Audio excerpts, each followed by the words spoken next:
Today I rise to recognize the 60th anniversary of a Rhode Island institution, the Newport Jazz Festival. At this time, I would like to yield to my colleague, Senator Whitehouse, for his reflections on the Newport Jazz Festival. After he speaks, I will give my statement on this remarkable Rhode Island event. I would yield now to my colleague, Senator Whitehouse. Thank you very much, Senator Reed. Senator Whitehouse. I am delighted that Senator Reed organized for the two of us to come down to the floor today.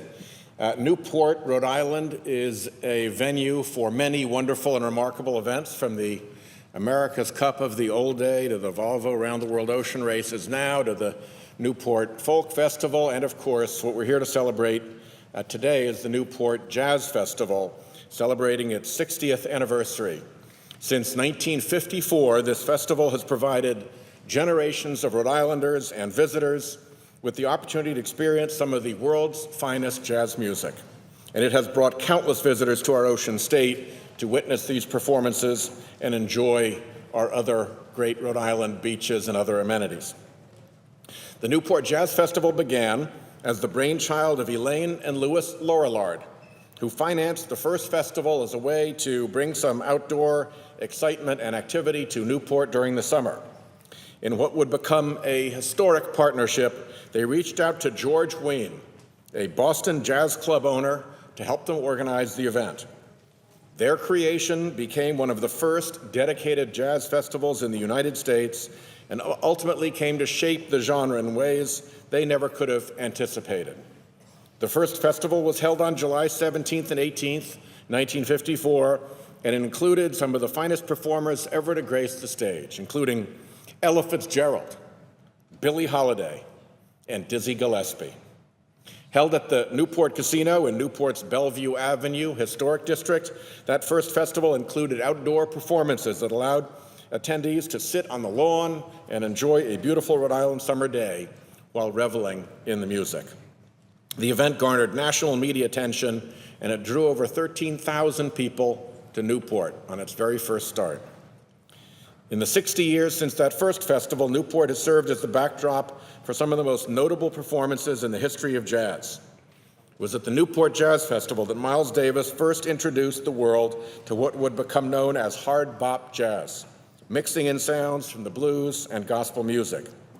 Duke Ellington's performance at the 1956 festival of Diminuendo and Crescendo in Blue is considered one of the greatest single performances in the history of jazz, and revitalized Ellington's career. A number of performances at the festival have gone on to be released as independent albums, including acts from Ella Fitzgerald, Ray Charles, Nina Simone, and Miles Davis. The list of legendary performances goes on, with every year bringing a new crop of inventive jazz musicians to put their own mark on the festival's history and on their art form. Since his original partnering with the Lorillards back in 1953, George Wein has gone on to replicate his success in Newport throughout the country, while maintaining Rhode Island's event as the flagship in the industry. And he will do so again, Mr. President, this year, still going strong as he closes in on his 89th birthday. Under his leadership, on Friday, August 1st, Newport will welcome thousands of eager music lovers looking to hear the best performers in modern jazz. The ticket this year includes Wynton Marsalis, Trombone Shorty, David Sanborn, and many others. Additionally, in commemoration of this 60th anniversary, the festival will, for the first time, run for 3 full days, with shows lasting through the weekend. The festival nowadays no longer takes place at the Newport Casino, as it has outgrown that original home, and it has expanded to 3 stages that get set up on Narragansett Bay at historic Fort Adams State Park, looking out on the Newport Bridge and the East Passage with the ships sailing by. However, the Newport Jazz Festival still provides guests with the same opportunity it did 60 years ago, to come and enjoy the Rhode Island summer and hear up close some of the finest jazz in the world.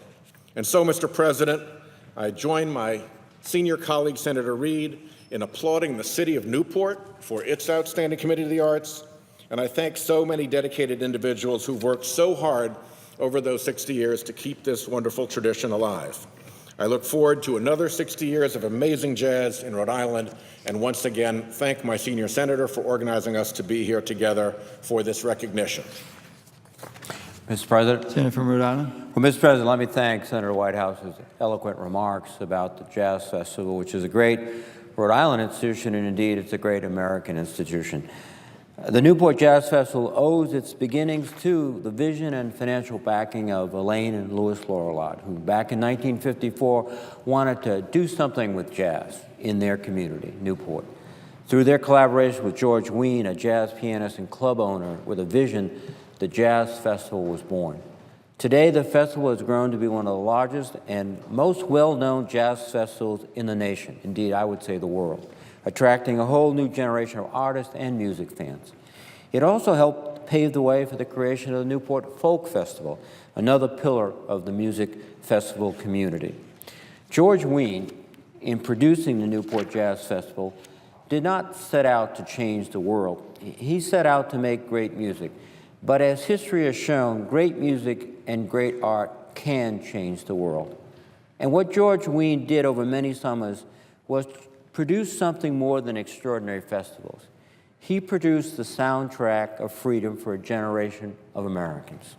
Since its founding, the Newport Jazz Festival has been an eclectic range of performers at the peak of their art, establishing their credentials while, in many cases, embellishing those credentials to their performance. From Duke Ellington to Frank Sinatra to Led Zeppelin, and the Newport Jazz Festival has seen them all. Its ongoing mission is to celebrate jazz music and to make the case for its relevance. The 60th anniversary festival stays true to the core mission. It will kick off on August 1st, 2014, and is scheduled to feature a variety of talent over 3 days, including Wynton Marsalis playing with the Jazz at Lincoln Center Orchestra, Trombone Shorty, and Dr. John. It will also include one musician who played at the inaugural Newport Jazz Festival, Lee Konitz. Newport continues to attract top-notch performers and is still a must-see event for jazz and music aficionados alike. I would also like to recognize the impact that the Newport Jazz Festival has had and continues to have on our great state of Rhode Island.